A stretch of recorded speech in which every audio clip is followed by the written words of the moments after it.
పార్వతీపురం మన్యం జిల్లా సాలూరు నియోజకవర్గంలో వైసీపీ అభ్యర్థి అయిన తాను వేసిన 3 సెట్ల నామినేషన్లు రిటర్నింగ్ అధికారి పరిశీలించి ఆమోదించినట్లు రాజన్న గారు తెలిపారు. అనంతరం ఆయన మాట్లాడుతూ చంద్రబాబు నాయుడు కూటమి అభ్యర్థులు చేసిన మోసపూరిత హామీలను నమ్మితే ప్రజలు తీవ్రంగా నష్టపోతారని, 2014లో వాళ్ళు ఇచ్చిన హామీలు నిలబెట్టుకోలేక 2019లో ఓటమి పాలయ్యారని, ఇది దృష్టిలో పెట్టుకుని ఈసారి కూడా ఫ్యాన్ గుర్తుపై ఓటు వేసి జగన్ గెలిపించాలని కోరారు.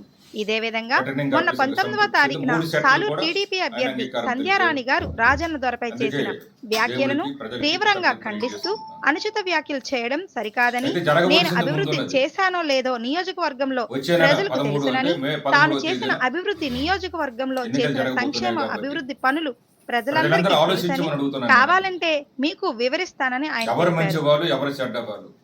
ఏ ప్రభుత్వాన్ని గెలిపిస్తే, ఏ పార్టీని గెలిపిస్తే మీకు మేలు జరుగుతుంది, మీకు మంచి జరుగుతుంది అనేది ఆలోచించుకోవాలి. 2014లో చంద్రబాబు నాయుడు గారు తెలుగుదేశం పార్టీ డ్వాక్రా రుణాలు, పొదుపు రుణాలు మాఫీ చేస్తానని చెప్పారు. ఒక్క పైసా కూడా మాఫీ చేయలేదు. మళ్ళీ అటువంటిదే మళ్ళీ మహిళలకు ఏదో ఇస్తాను అని చెప్తున్నారు. దాన్ని నమ్మితే మహిళలకు నష్టం. అదేవిధంగా రైతులకి సంపూర్ణ రుణమాఫీ చేస్తాను పైసాతో సహా అని చెప్పారు. అప్పుడు 87,612 కోట్ల రూపాయలు ఉంటే ఆయన 15,000 కోట్ల లోపు చేశారు. అంటే రైతులకు కూడా మోసం చేశారు చంద్రబాబు నాయుడు. మళ్ళీ ఇప్పుడు రైతులకు ఏదో ఇవ్వబోతారని వాళ్ళు చెప్తున్నారు. అంటే రైతులకు మళ్ళీ మోసం చేయాలని ఆలోచనలు ఉన్నారు. సూపర్ 6 పేరు. అలాగే చంద్రబాబు నాయుడు గారు బాబు వస్తే జాబ్ ఇస్తారని చెప్పారు 2014లో. బాబు వచ్చాడు కానీ జాబ్ ఇవ్వలేదు. జాబే ఇచ్చుంటే ఇంతమంది వాలంటీర్లు, సచివాలయ ఉద్యోగులు ఎలా కూర్చుండేవాళ్ళు లేరు కదా. నిరుద్యోగ వృత్తి ఇస్తానని చెప్పాడు ఆయన 2,000 రూపాయలు, అది ఇవ్వలేదు. మళ్ళీ యువతకి నేను ఇచ్చేస్తాను, ఇదే పెన్నతో నేను డిఎస్సి సంతకం పెడతానని చెప్తున్నారు. మరి అప్పుడు ఎందుకు పెట్టలేదు? మరి అవన్నీ చేయలేదు ఎందుకు నిరుద్యోగ వృత్తికి ఎందుకు ఇవ్వలేదు? మీరు ఇంటికి ఒక ఉద్యోగం ఎందుకు ఇవ్వలేదు? అది ఆలోచించాలి. నిరుద్యోగ యువత అందరూ కూడా ఆలోచించాలి.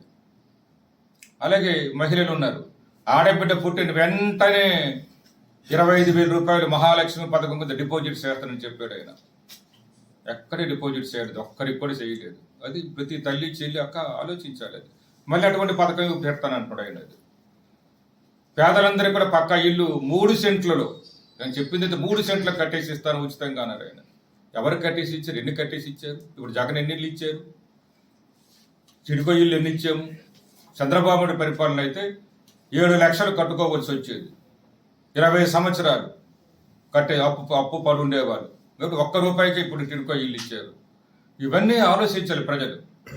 అందుకోసం మాయ మాటలు చెప్పి మభ్య పెడతారు టీడీపీ వాళ్ళు, అరే జనసేన వాళ్ళు కావచ్చు, మిగతా కూటమి కావచ్చు.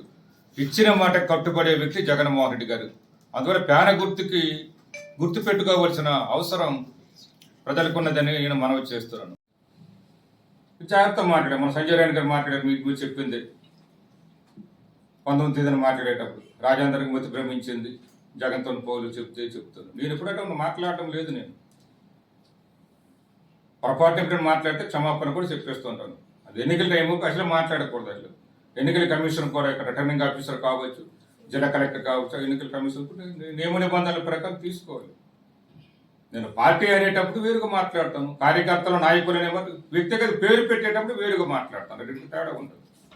పేరు పెట్టేటప్పుడు జాగ్రత్తగా గౌరవించుకోవాలి, ఒకరికొకరిని గౌరవించుకోవాలి. ఇప్పుడు అది వచ్చారు, మేము గౌరవంగా చూసుకుని ఒకరికి నమస్కారం పెట్టుకుని పలకరించుకుని వచ్చినాం కదా. గెలుపు ఓటములు పైవారు నిర్ణయిస్తారు. ఇంతకుముందే నేను చెప్పాను. అట్లేదు ప్రజలు పైవారు నిర్ణయిస్తారు. ప్రచారం చేసుకున్నారు. సేవకు ఇవ్వే ఫోటోలు మళ్ళీ మోసం చేయబోతున్నారు. అందుకే పొత్తులతో వస్తున్నారు మాయగాళ్ళు జాగ్రత్త. నేను చెప్పేది అదే, పొత్తులతో వస్తున్నారు మాయగాళ్ళు జాగ్రత్త. హామీలు ఇచ్చి మోసం చేసిన బాబులున్నారు జాగ్రత్త. హామీలు ఇచ్చి మోసం చేసిన బాబులున్నారు జాగ్రత్త. గత మోసాలు గుర్తు తెచ్చుకో, ప్యాన గుర్తుకు గుర్తు పెట్టుకో, లేదా ప్యాన గుర్తుకు ఓటు వేసుకో. ఇదే నేను చెప్తున్నా ప్రతి మీటింగ్లో.